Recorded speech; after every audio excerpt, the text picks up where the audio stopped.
ተባረኩለት አምላካችን ይቅር እያለ በእድሜያችን ልጅን ሰዓት ጨምሮ ለዚህ ስላደረሰን ስሙ የተመሰገነ ይሁን። እንኳን አደረሳችሁ። አምላካችን ቅዱስ እግዚአብሔር ይህንን ሰሙነ ደብረ ዘይትን በሰላም እንድንቀበል ያደረገን ለብርሃነ ትንሣኤውም በሰላም እንዲያደርሰን በቅዱስ ሥጋው በክቡር ደሙ ታትመን በዓሉን ለማክበር በቸርነቱ እንዲረዳን የእርሱ ቅዱስ ፈቃድ ይሁንልን። እንደ እግዚአብሔር ቅዱስ ፈቃድ በሐዋርያው በቅዱስ ጳውሎስ መልእክት አንደኛ ቆሮንቶስ ምዕራፍ 15 ከቁጥር 13 ጀምሮ ተጽፎ በሚገኝ የመጽሐፍ ቅዱስ ክፍለ ምንባብ መነሻነት ለተወሰነ ደቂቃ ሕያውና ዘላለማዊ የሆነውን የአምላካችንን ቅዱስ ቃል እንማራለን። ሁላችሁ መስማት እንድትችሉ የመጽሐፍ ቅዱሱን ቃል በንባብ አሰማችሁና ወደ ትምህርታችን እንሄዳለን። አምላካችን ከሁላችን ጋር ይሁን። አንደኛ ቆሮንቶስ ምዕራፍ 15 ቁጥር 13 ትንሣኤ ሙታን እስከሌለ ክርስቶስ አልተነሳማ። ክርስቶስ ካልተነሳ እንግዲህስ ስብከታችን ከንቱ ነው፣ እምነታችንም ደግሞ ከንቱ ናት። ደግሞም ክርስቶስ ተነስቷል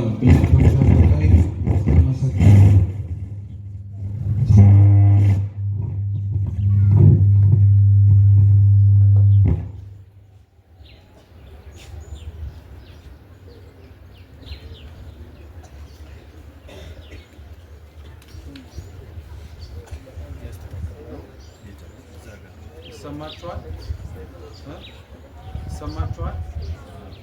በሰበቡ ከኋላ ያላችሁ ወደፊት ጠጋ ጠጋ በሉ። ይሰማል? ከኋላ ያላችሁ ወንዶች ወደፊት ጠጋ ጠጋ በሉ እንዲሰማችሁ። ከነዚህ ጋር ወረዲ ራውን ተቀ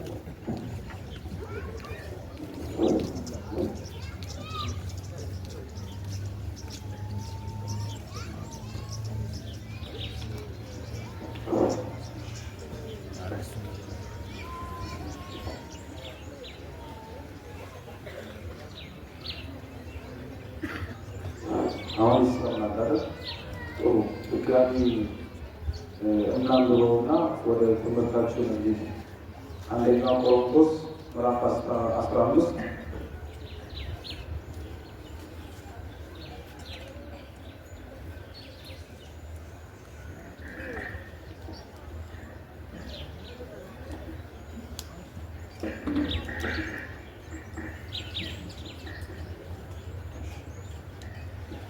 አንደኛ ቆሮንቶስ ምዕራፍ 15 ከቁጥር 12 ጀምሮ ከፍ ብለን እናንብበውና ወደ ትምህርታችን እንሂድ።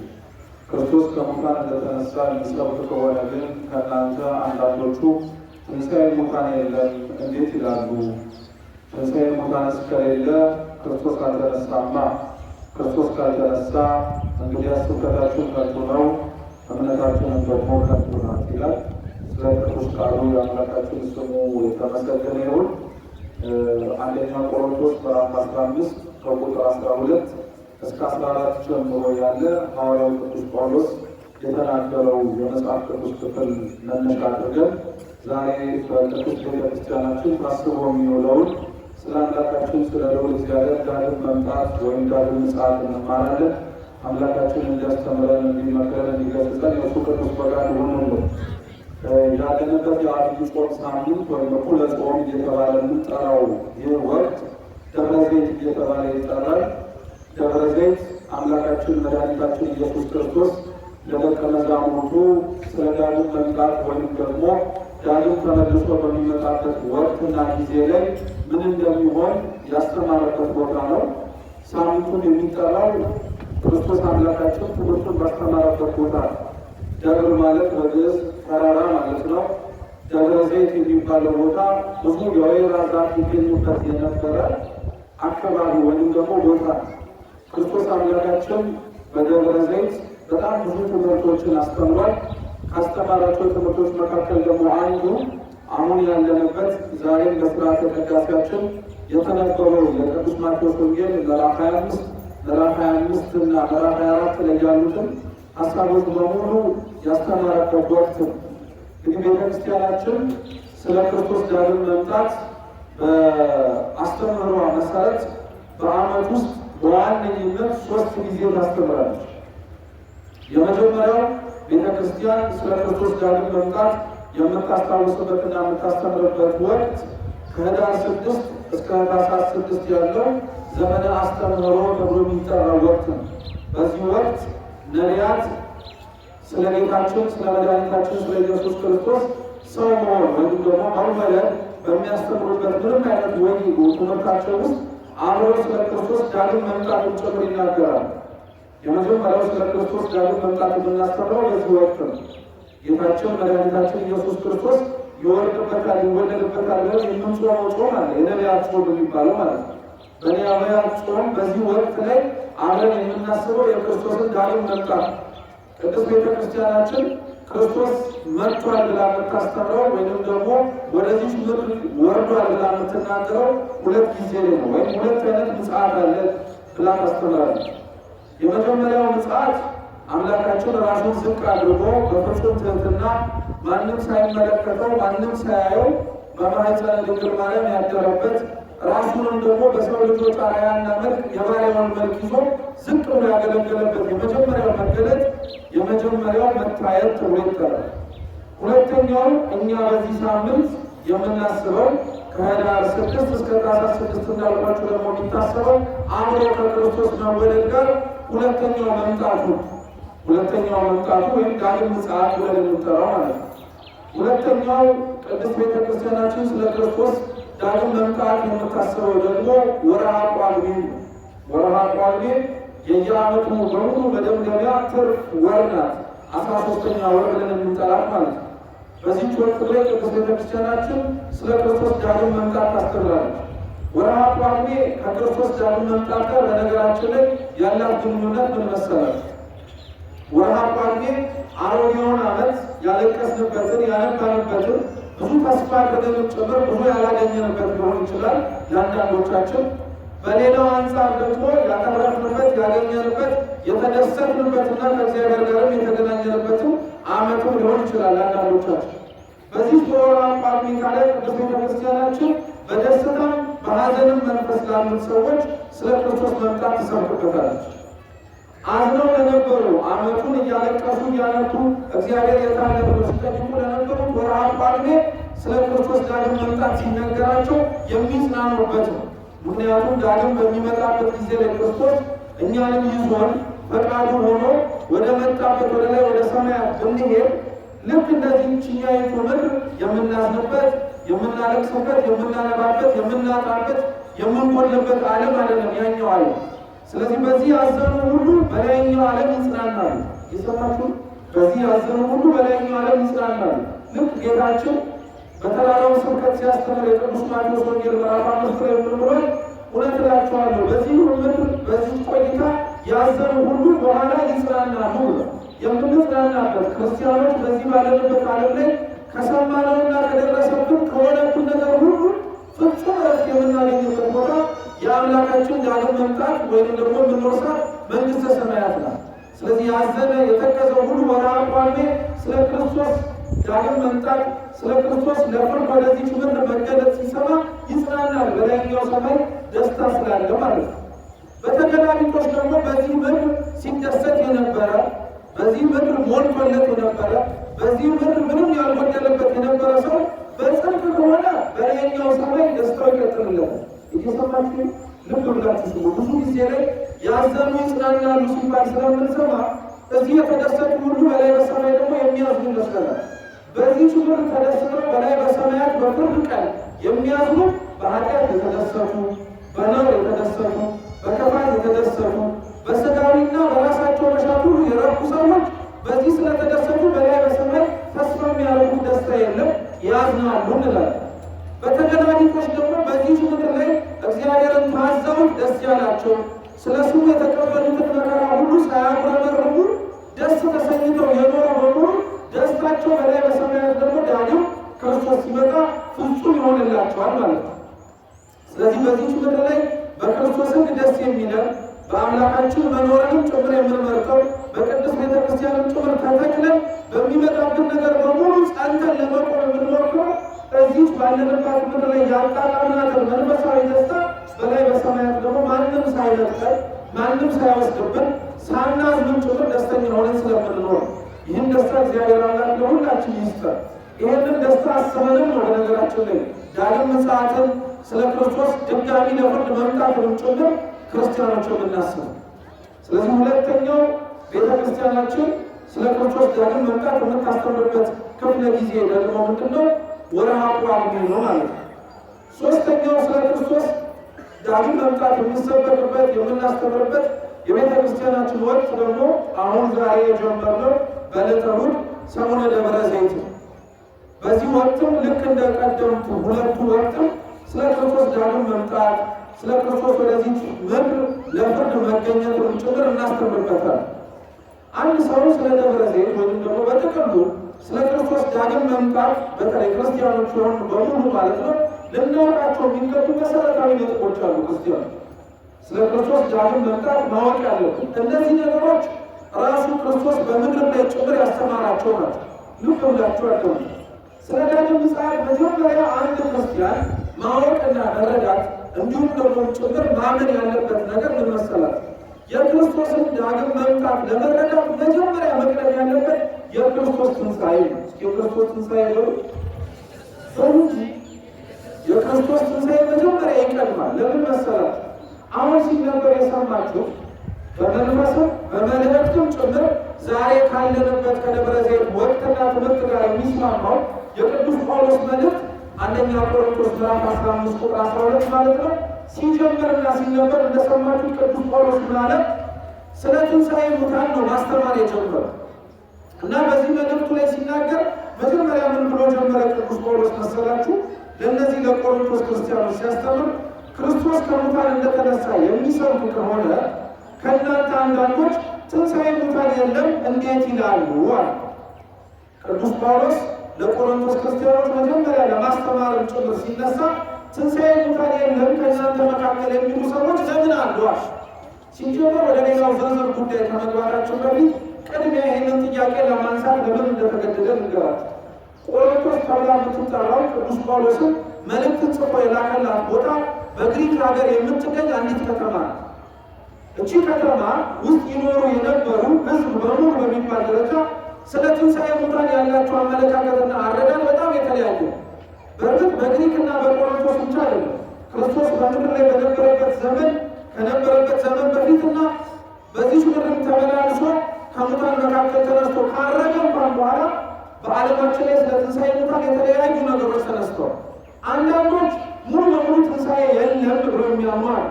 ማለትም ሰው ከሞተ በኋላ የእሱ ሕይወት እዛው የተቀበረበት አፈር ውስጥ ከገባ በኋላ ያበቃል እንጂ ሌላ የሚቀጥል ሕይወት ከሞት በኋላ ሕይወት የለም ብሎ ያምናል። እንደነዚህ አይነት አመለካከት ያላቸው ሰዎች ራሱ አኗኗራቸው ያንን ይሰብክ ነበር። ማለትም ሰው ከሞተ በኋላ የማይነሳ ከሆነ ሰው ከሞተ በኋላ ትንሣኤ የሌለው ከሆነ በዚህ ምድር ላይ ሊደሰት በዚህ ምድር ላይ ሊያገኘው የሚችለውን ነገር በሙሉ አግኝቶ ነው ማለት ያለበት። ከነገ በኋላ ሕይወት ከሌለ ለምን መጨነቅ አለበት ብሎ ያምኑ። ስለዚህ አብዛኞቹ ይሄንን እምነት ያምኑ ይሄንን አስተምሮ የሚከተሉ የነበሩ በሙሉ ይበላሉ፣ ይጠጣሉ፣ ይደሰታሉ፣ ለስጋቸው የሚያስፈልገውን ነገር በሙሉ ያሟላሉ። ከሞቱ በኋላ ሕይወት የለም ብሎ ስለሚያምኑ በዛው ያበቃሉ ማለት ነው። አንዳንዶች ደግሞ ክርስቶስ በነበረበት ዘመን ላይ ደግሞ የነበሩ ትንሣኤ ሙታን የለም ብሎ የሚያምኑ ነበሩ። ክርስቶስ ራሱ አምላካችን በተሰበሰበባቸው ቦታዎች ላይ እየተገኙ ጥያቄ ጠይቁ ነበር። እንደነዚህ አይነቱ ሰዎች መጽሐፍ ቅዱስ ሰዱቃውያን እያለ ይጠራቸው። ሰዱቃውያን በጥቅሉ በትንሣኤ ሙታን አያምኑ። ሰው ከኖረ በኋላ ይሞታል፣ ከሞተም በኋላ ተነስቶ ይኖራል የሚል አይነት አመለካከት አልነበራቸው። ክርስቶስን ወደዛ ነው በጣም በብዙ ቦታዎች ላይ ይፈትኑት ነበር። ስለ ትንሣኤ ሙታን ጥያቄዎች ይጠይቁት ነበር። ወንጌል የራሱ ራሳቸው ሰዱቃውያን የጠየቁት የክርስቶስ የትንሣኤ ሙታን ጥያቄ አለ። ልብ ብላችሁ ስሙ ምን እንዳሉ። ወደ ክርስቶስ ተጠጉና እንዲህ ብለው ጠየቁት፣ መምህር ሆይ አንድ ሰው 7 ሚስት ነበረው አሉ። ስንት ሚስት? 7 ሚስት ነበረው አሉ። በኦሪቱ ዘንድ እንደዚህ ያክል ተሰፍሮ ተቆጥሮ ይሄን ያክል አግባ የሚል ሕግ እንኳን ቢኖር አብዛኛው ሰው አያከብረውም ነበር። መረድ የለቀቀ ነበረ። ሁሉም ያሻውን የወደደውን ማስተዳደር የፈቀደውን ያክል ያገባ ነበር እና 7 ሚስት ነበረዋል። ከእነዚህ ከ7ቱ ሚስቶቹ መካከል 7ቱ ሞቱበታል። ከዛ ሰውየው በመጨረሻ ብቻውን ቀረ። እሱም ሞት አይቀርለትም፣ ሞታ። ቀጠሉና ጥያቄያቸውን ምን አሉ መሰላት? አሁን ይሄ ሰውዬ ያገባቸው 7 ሚስቶች እያሉ እነሱ ቀድመው ሞቱ፣ እሱ ደግሞ ቀጥሎ ሞተ። ከነዛ ከሰባቱ ሚስቶቹ መካከል በላይ በሰማያት የትኛዋን የሚያገባው? ይሰማችሁ? አንደኛ የማያምኑበትን ነገር ነው እየጠየቃሉ። ገርሟችሁ ሆነ ማለት ስለ ትንሣኤ ሙታን የማያምኑ ከሆነ የትኛዋንስ ሚስት ያገባ? ምን አገባችሁ? አያምኑም እኮ ሲጀምሩ።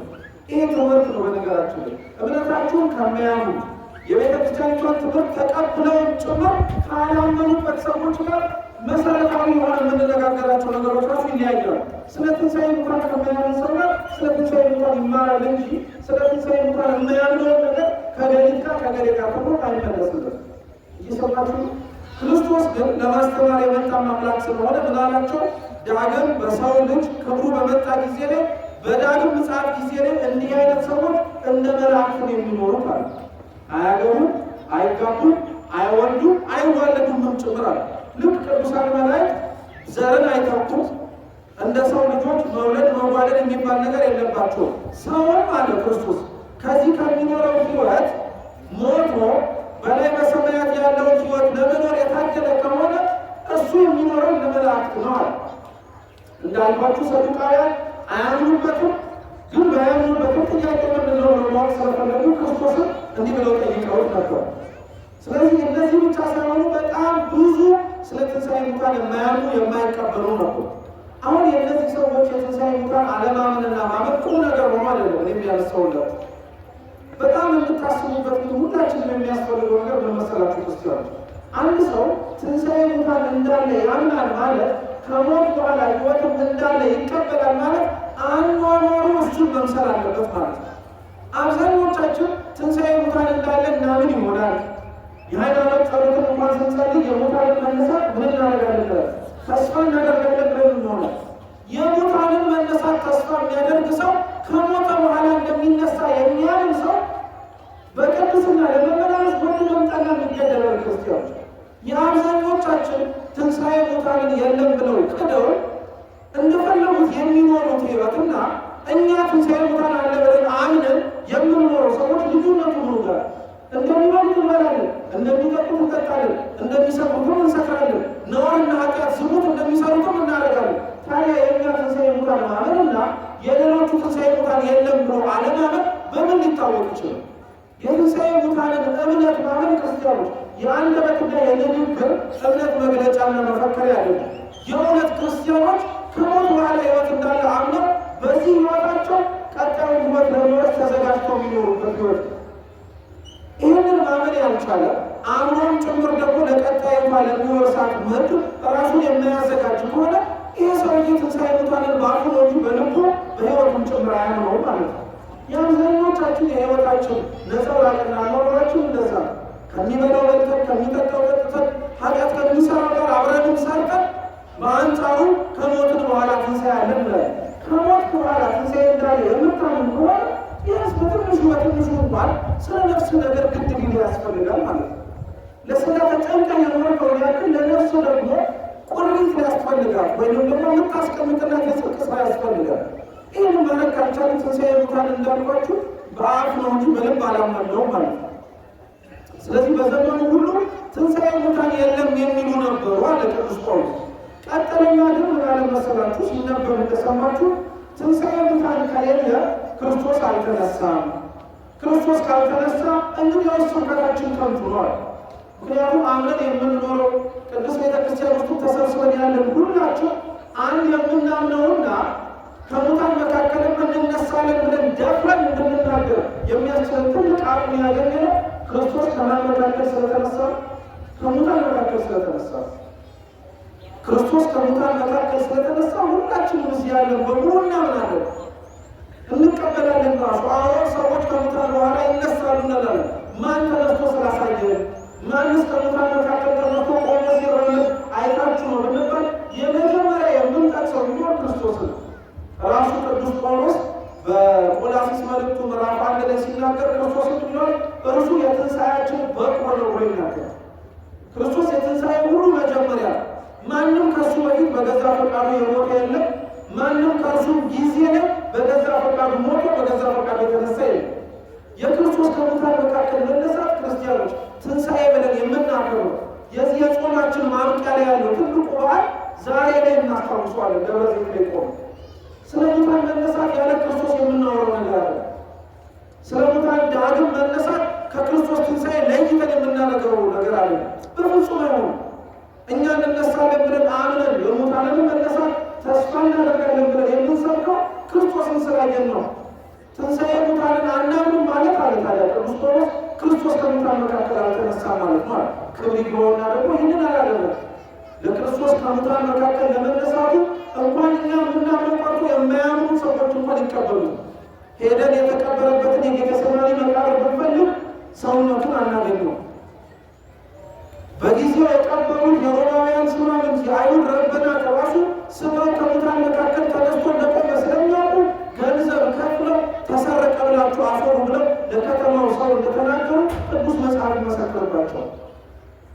የክርስቶስ ትንሣኤ የመጀመሪያው አንድ ሰው ስለ ሙታን ትንሣኤ ወይም ስለ ዳግም ምጽአት ሲያውቅ ወይም ለመረዳት ሲፈልግ ማወቅ ያለበት የመጀመሪያው ነገር የማን ትንሣኤ አልኳችሁ?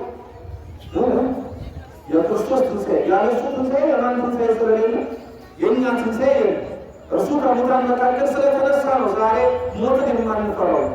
እሱ ከሙታን መካከል ስለተነሳ ነው ዛሬ ሞትን የማንሳቅቀው። እሱ ከሙታን መካከል ስለተነሳ ነው በመቃብር በኩል ወደ እግዚአብሔር እንሄዳለን ብለን የምናምነው እንጂ እሱ የሆነ እንደሆነው እንደ ኦሪቱ ዛሬም ድረስ ሞትን እየፈራን እየተሳቀቅን መቃብር መግባትን ወደ ሲኦል መውረድ ራሱ እያስመሰልን እንሳቀቅ ነበር። ያን ያስቀረልን የክርስቶስ ትንሣኤ። መጀመሪያ ማወቅ ያለበት አንድ ሰው ስለ ዳግም ምጽአት እሱ በጣም የሚያሳዝናቸው ክርስቲያኖች፣ በጣም ብዙ ሰው ስለ ዳግም ምጽአት ሲነጋገር ሲያወራ ሲማር ብዙ ጊዜ ለትኩረት ማድረግ የሚፈልገው ወይም እንዲደረግ ራሱ የሚመጣው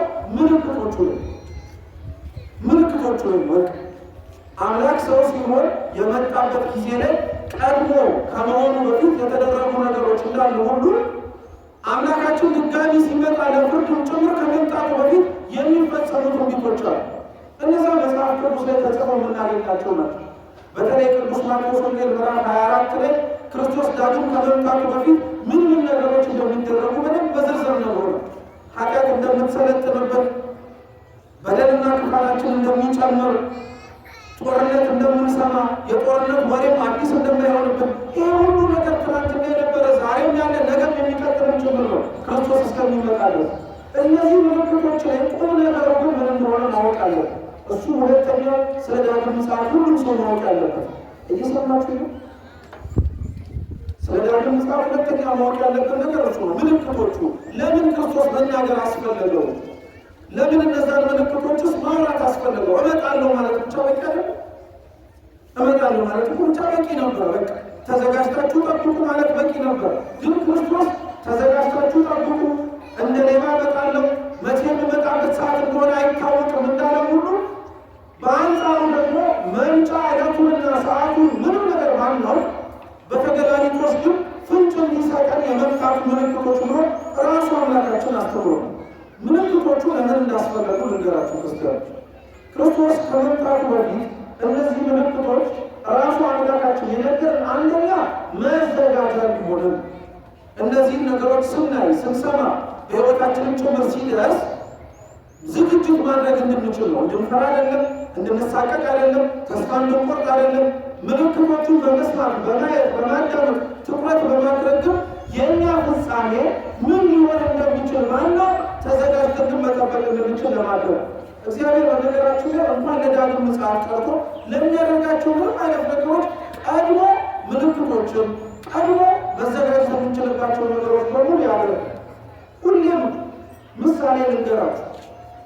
ጌታችን ኢየሱስ ክርስቶስ ምንም ነገር ከማድረጉ በፊት ቀድሞ እንዴት ለሚያደርገው ነገር ዝግጅት እንደሚያደርግ ማለት ነው።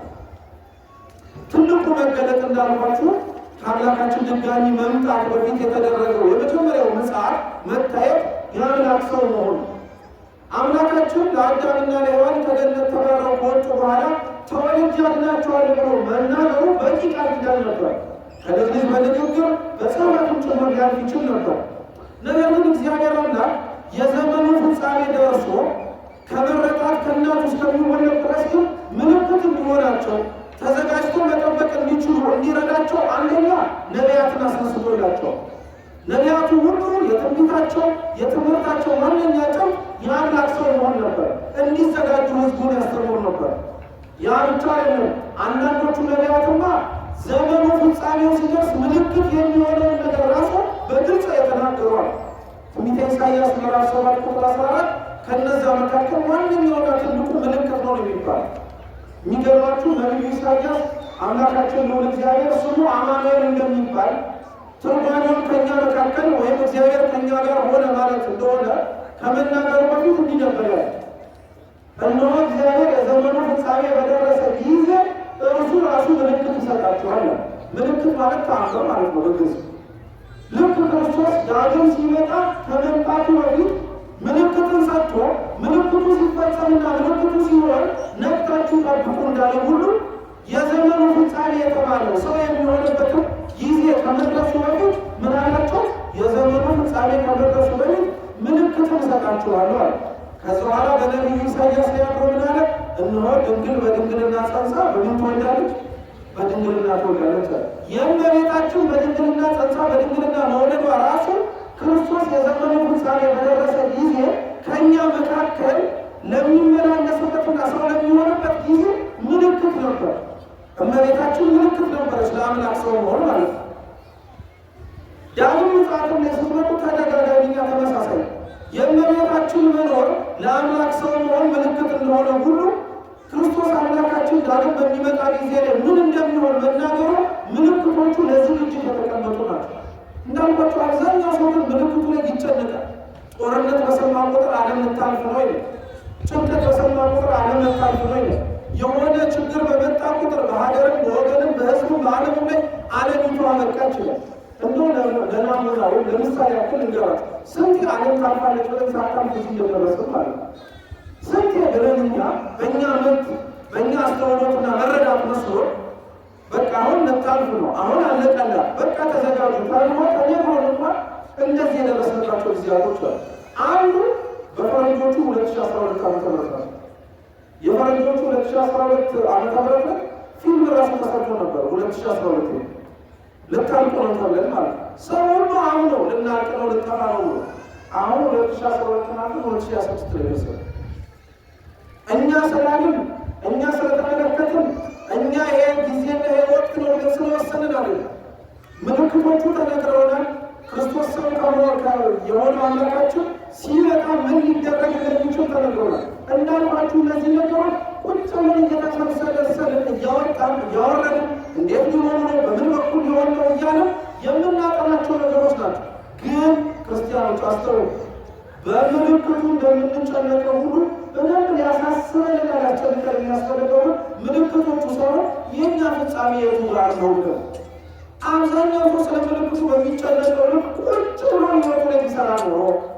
አብዛኛው ሰው ስለሚሆነው ምልክት እያወጣ እያወረደ ልናልቅ ነው ብሎ ከሚያወራ ይልቅ እሱ ራሱ ሊሞት እንደሚችል አምኖ ተስተካክሎ አካሄዱን ከእግዚአብሔር ጋር ሊያደርግ ኖሮ አብዛኞቻችን ምልክቱን ሳንጠብቅ ምልክቱን ጭምር የቱ ጋር ብለን ሳንጨነቅ አካሄዳችንን ከእግዚአብሔር ጋር እናሳምር ነበር።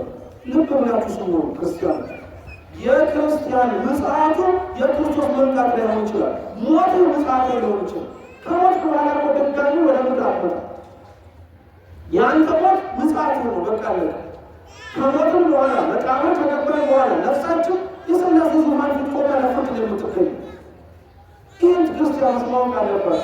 ስለሚመጣው ምጽአት በምንጨነቅበት አንተ ነገ ልትሞት ትችላለህ፣ አንተ ነገ ላትሞት ትችላለህ። አንተ ነገ ምጽአት ሲመጣ ቀድሞ ይዘጋጃለሁ ያልከው ሰው ሞትን ቀድሞ መጥቶ ላትሞት ትችላለህ። ያለ የተሰጠ ጥቂቷ ጊዜ የመንግስተ ሰማያት መውረሻ ናት እንጂ የተረፈህን ኃጢአት የምትሰራበት ወቅት አይደለም። ይሄን ነው ክርስቲያን ማወቅ ያለበት። ዳግም ምጽአት መረዳት ያለበት ይሄ። ለምልክቶቹ በምንጨነቅበት ልክ እነዛ ምልክቶችን አይተንም ጭምር ከምንመለከት ራሳችንን ማዘጋጀቱን የመሰለ ትልቅ ስንቅና ትልቅ ነገር የለም። ሁለተኛው ማወቅ ያለብን ይሄ። ሶስተኛው ስለ ዳግም ምጽአት ባጭሩ ማወቅ ያለብን ነገር ቢኖር ዳግም ምጽአት ክርስቲያኖች የሚፈሩት ሳይሆን የሚናፍቁት። ዳግም ምጽአት ሆኖ የሚፈራ ሳይሆን የሚናፍቁት። ቤተ ክርስቲያን እውነቴን የምላችሁ ዳግም ምጽአት የምትፈራው ሳትሆን የምትናፍቀው። ስለ ክርስቶስ ትንሣኤ ዘወትር በቅዳሴዋ ተሰብካለች። ሲሞት ያየችውን ከሙታን መካከል ሲነሳ የተመለከተችውን ዳግም ወደ ላይ ወደ ሰማያት ወደ ክብሩ ሲያደርግ ያየችው አምላክ እንዲመጣ ጭምር ትለምናለች። ይህንን እኮ እንኳን የቅዱስ ቤተክርስቲያናችን ቀርቶ ሁላችንም እንደምንማጸን ታውቃላችሁ። ምን እያልኳችሁ እንደሆነ ግልጽ ላድርጋል። እስኪ አባታችን ሆይ በሉ እንጂ በሰማያት የምትኖር ስምህ ይቀደስ መንግስትህ ምንታ የትኛው መንግስቱን አትምጣ ብላችሁ ምትለቁ ታውቁታላችሁ። ሁሌ እኮ መንግስት ትምጣ ስትሉ እኮ ዳግም ምጽአት አሁን ትሁን እያላችሁ እኮ ደግሞ እንደዛ ስትባሉ ዘለሉት አሏችሁ። ግን መንግስት ትምጣ ብለን የምንማጸነው እኮ ሰማያዊት የሆነች መንግስት ምን ታርግ እያሉ ትምጣልን አንተን አለን እያለን እኮ አንተን አለን ከዚህ ከደካማ ከዚህ ከሚያንገላታ ከዚህ አተን ማጣት ካለበት ከዚህ ከድቁም ከሆነው ዓለም እባክህ ጌታው ያሳርፈን እያለን እኮ ቤተክርስቲያን ለዛ ነው አልኳችሁ። ዳግም ምጽአትን አትፈራውም፣ እንዲያውም ትናፍቀዋለች። ሙሽራዋ የሆነ ከክርስቶስ ጋር ለመኖር ጭምር የምትንገበገብለት ዕለት ኖር እሱ ክርስቲያኖችን በዛው በኩል ነው ማለት ያለ። ዳግም ምጽአት ሲባል እንደ እውነቴን ነው የምላችሁ በእርግጠኝነት ቀዳሜ ነው ትናንትና ያላደረሱን ተስዋል በቃ ፈርቶ ማለት ነው አለሚቱ ምጣት መስሎ በቃ ተጨንቆ ተጠቦ እንደው በእርግጠኝነት ራሱ ቅድም ክቡር ወንድማችን ሲዘምር ራሱ ነፍሳችን የተጨነቀች ሰዎች አሉ። አቤት የዚያ ጊዜ ክርስቶስ ሲመለስ አቤት ዳግም ምጽአትን እኮ እንደዚህ የምትሳቀቀው ነገር ያደረገበት ኃጢአት እኮ ክፋታችን እኮ አላልቅና አልቋረጥ ያለው ከክርስቶስ የምንተላለፈው የምናፈርሰው ድጋፎች እኮ ናቸው ያስጨነቁ እንጂ በጽድቅና በንጽሕና ለሚመላለሱ ሰዎች እኮ ዳግም ምጽአት እንዴት የሚናፈቀን መሰላችሁ? በዚህ ምድር ላይ ስለ ክርስቶስ ስትሉ የከፈላችሁት ማንኛውም ዋጋ እኮ እግዚአብሔር ብድራችሁን ሽልማቱን የሚሰጣችሁ ከጊዜ ኖር ታውቃላችሁ። ዛሬ በዚህ ምድር ላይ ስንኖር ስለ ክርስቶስ ሕግ ብላችሁ ራሳችሁን ዝቅ ያደረጋችሁ፣ ስለ እውነት ብላችሁ ራሳችሁን ዝቅ ያደረጋችሁ፣ ስለ ክርስቶስ ብላችሁ የተራባችሁ፣ የተጠማችሁ፣ የተንገላታችሁ እግዚአብሔርን ለመምሰል ስትሉ የተሸከማችሁትን መስቀል አላወልቀውም አልጥለውም ብላችሁ ያስቀመጣችሁ እያንዳንዷ ነገር እግዚአብሔር ብድራቱን የሚከፍላችሁ በዳግም ምጽአት። እቺን ዕለት ክርስቲያኖች ይናፍቋታል። እቺን ዕለት ቅዱሳንም ጭምር ይናፍቋታል። ለዛ ነው አብዛኞቹ ጻድቃን በገዳም በሉት በበረሃ በሉት በፈንታ በሉት ሰው በሌለበት አራዊት በሰለጠነበት ቦታ ሁሉ ለምን መጣልን የመረጡ ይመስላችሁ? በዚህ ምድር ላይ እኮ ተቅበዝባዥ ለመሆን የወደዱ በላይ በሰማያት ውስጥ እንዲሆናቸው እኮ አብዛኞቻችን ግን ዋጋ የሚከፍለን አምላክ ያለ አይመስለንም። እዚህ መሬት ላይ ስንኖር ስናዝን ብቻችንን ያዘን፣ ስንከፋ ብቻችንን የተከፋን ለእግዚአብሔር ብለን ያደረግነውን ዋጋ ሰዎች ሲያቃጥሉብን እግዚአብሔርን ጭምር ቻይ ያለ የሚመስለን ሰው አለ። እንዳይመስላችሁ ክርስቲያኖች፣ ዳግም ምጽአት ለዚህ መድኃኒት ነው። እግዚአብሔር ዳግም ሲመጣ እያንዳንዱ የተመለከተውን ነገር በሙሉ ይመለከታል። ያ ዛሬ በሥርዓተ ቅዳሴያችን ላይ ራሱ ስለ ክርስቶስ ዳግም መምጣት በምን አይነት መልኩ እንደሆነ ሲነገር የተነገረው ሰምታችኋል። የዳዊት መዝሙር ምስባኩ እግዚአብሔር እሰ ገሃደ ይመጽእ፣ እግዚአብሔር በግልጽ ይመጣል። ትናንትና ሲመጣ እንዲሁ ዝም ብሎ በሹክሹክታ ነበር። ምን ማለት ነው ይላሉ ሊቃውንተ ቤተክርስቲያን። ትናንትና ሲመጣ አምላካችን ልዑል እግዚአብሔር ልክ በታጨደ መሬት ላይ እንደወረደ ዝናብ ሆኖ ነው የመጣው ይላል። ይሰማችሁ? የታጨደ መሬት ላይ የሚወርድ ዝናብ የዝናቡ ጠብታ አይሰማም፣ ጸጥ ብሎ ነው የሚወርደው። ደረቅ መሬት ስለሆነና በነገራችን ላይ ቆርቆሯችን ምንም ነገር ስለሌለው ነው ዝናቡ ሲጥል በጣም አጉልቶ የሚሰማ ታውቃላችሁ። ዛፍ ያለበት ወይ ደግሞ ቁጥቋጦ የበቀለበት ሳራማ የሆነ ቦታ ላይ ዝናቡ ሲጥል ድምፁ አይሰማም መሬቱ ሲመጣ። ክርስቶስ መጀመሪያ ሲመጣ እንደዛ ነበር። ልክ እንደ ዝናብ ጠብታ ከሰማይ ወረደ። ሲወርድ ግን መውረዱን ራሱ ማንም አላወቀም፣ ተሰውሮ ነው ሰው የሆነው ለማለት ነው። ሁለተኛ ግን ሲመጣ እንደዛ አይደለም ማለት ቅዱስ ዳዊት እግዚአብሔር በግልጽ ይመጣል። ትናንትና ዝም ብሎ በትህትና ራሱን ዝቅ አድርጎ ነው። አሁን ድጋሚ ግን ሲመጣ በግልጽ ነው የሚመጣው። የወጉት ያዩታል እንዲል መጽሐፍ ያሰቃዩት ያንገላቱት ፍጹም ሰው ፍጹም አምላክ ሲሆን የተጠራጠሩት በመሆን ማንነቱን ማወቅ እስኪችሉ ድረስ በግልጽ ሆኖ ይመጣላቸዋል። እሳት ይነድም ቅድሜው፣ ከፊት ለፊቱ ደግሞ እሳት ይነዳል። እስኪ እሳት ይነዳል፣ እሳት ይነዳል። እሳት ምን አይነት ጸባይ ያለው መሰላችሁ? ቀርቦ ተደፋፍሮ ምንም አያረገኝም ብሎ ለተጠቀም ሰው ያቃጥለው፣ ምንም ጥርጥር የለም። ቤታችሁ ከሰል አንድዳችሁ ከሩቅ ሆናችሁ ነው እጃችሁን ስትዘረጉ ሙቀቱ የሚሰማችሁ።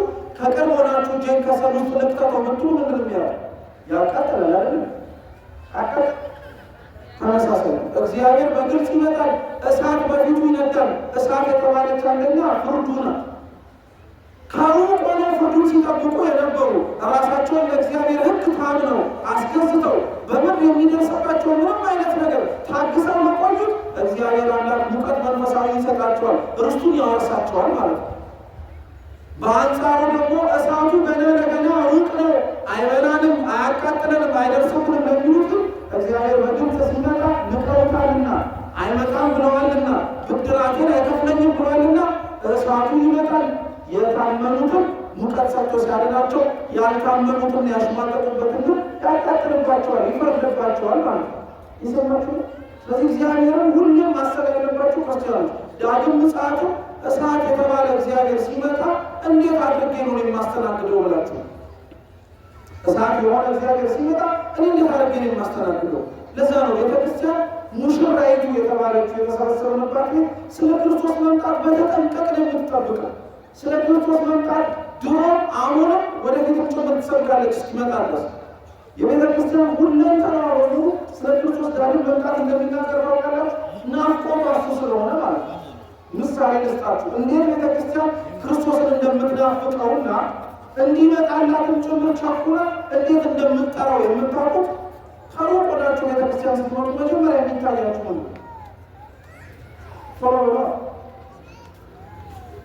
ከሩቅ ሆናችሁ ከቤተክርስቲያን ወደዚህ እየመጣችሁ ከሩቅ ቤተክርስቲያን መሆኑን የምታውቁት ምኑ ነው ያላችሁ? መስቀል ማለት ነው።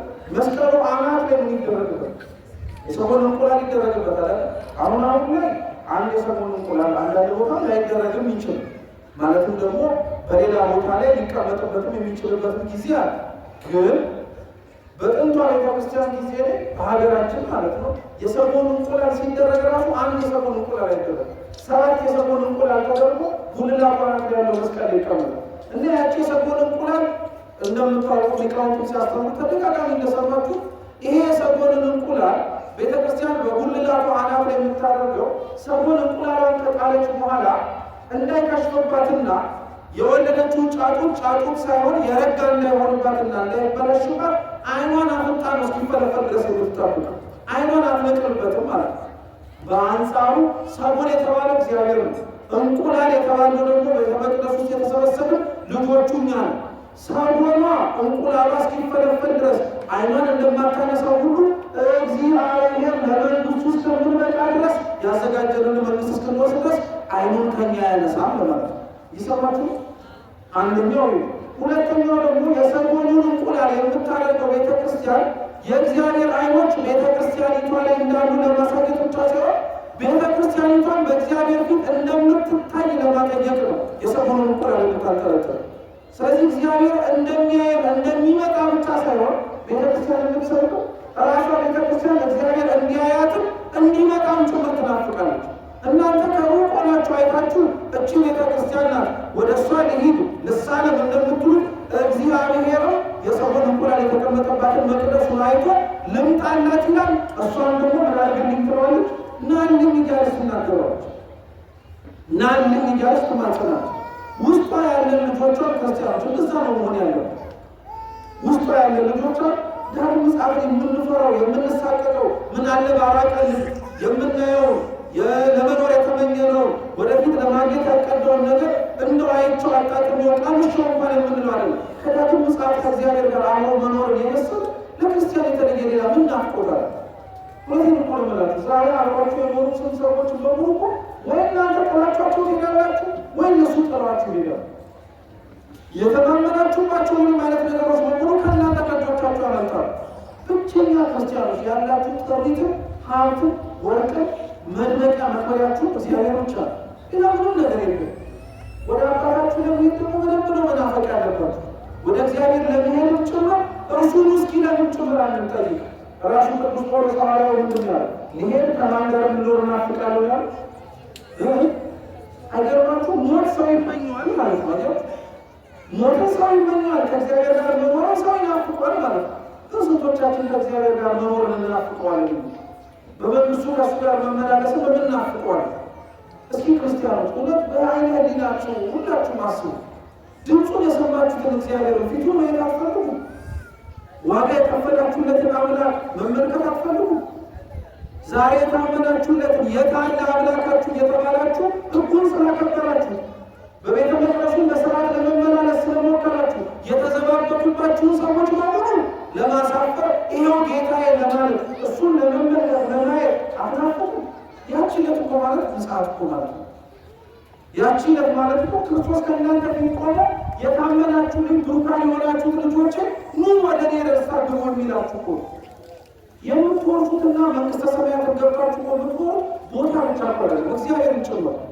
ልብ ብላችሁ ስሙ ክርስቲያኖች። እኛ ዳግም ምጽአት መጣ ወደ መንግሥተ ሰማያትን ለመግባት ጭምር የምንቸኩለው ከቦታው ጋር ጉዳይ ኖሮን ብቻ አይደለም፣ ቦታው ጋር ያለው እግዚአብሔር ግን ስለምንፈልገው እቺን የምትመስለው ደጅ ደግሞ አሁን ያላችሁባት ቅድስት ቤተክርስቲያን እቺ ሰማያዊት የሆነች ልጅ ክርስቲያኖች ምጽአት ላይ መኖር የምትፈልጉትን ሕይወት የምትለማመዱባት ነው። ቤተክርስቲያን ውስጥ ጣዖት አይሰራም፣ ነውር አይሰራም፣ ክፋት አይደረግም፣ በንጽህና በቅድስና ተመላለሱ፣ ሕግ አክብሩ የሚባለው ይሄንን ተምሳሌታዊ የሆነ ሕይወት ነው በሰማያት የምንደሉ። ስለዚህ ቅዱስ ጳውሎስ እንዳልኳችሁ ሲናገር ሲነበብ እንደሰማችሁ ክርስቶስ ከሙታን መካከል ካልተነሳ ስብከታችን ከንቱ ነው ማለት ነው።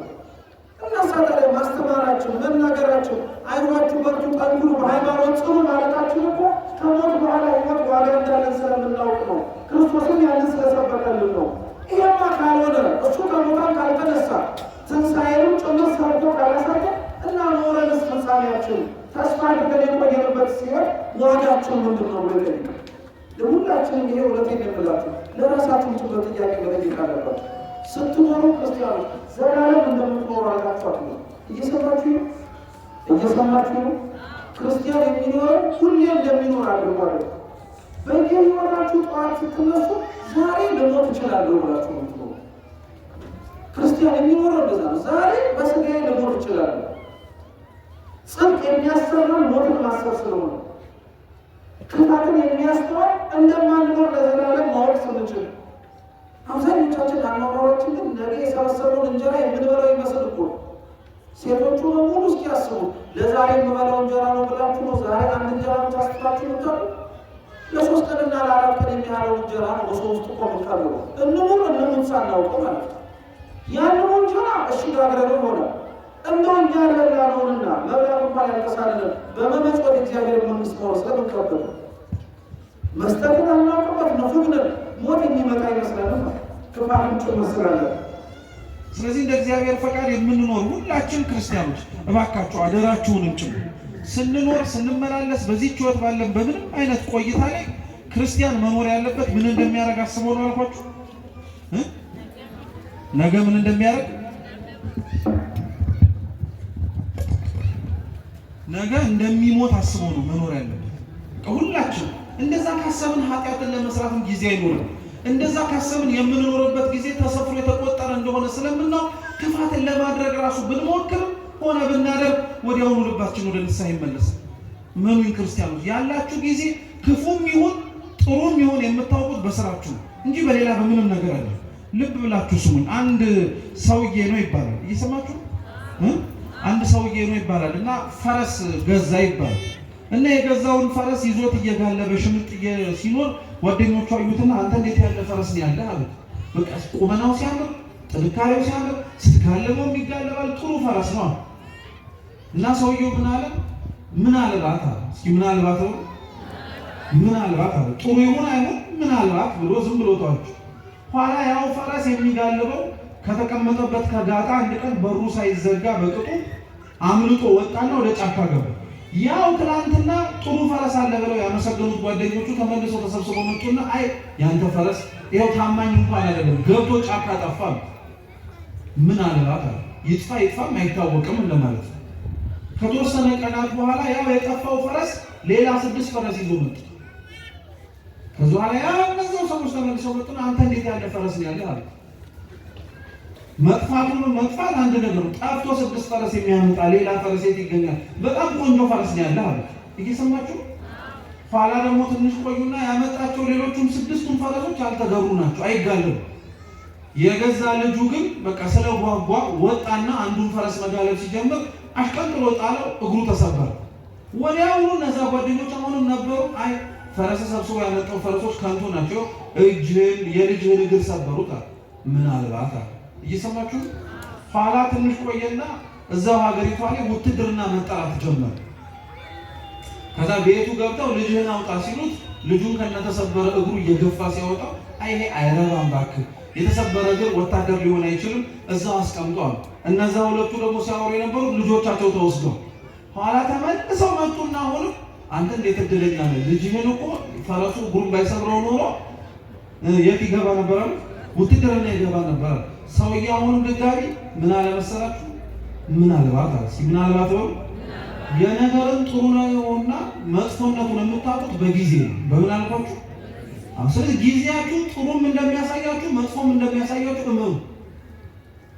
ጥሩ ነገር የምንባለው የእግዚአብሔር መንግስት ነው። ይሄው ጊዜ ግን ካልተጠቀምክበት ክፉ የሆነ የሰይጣንን እስራትና የሰይጣንንም አለንጋ ጭምር ያሳየናል።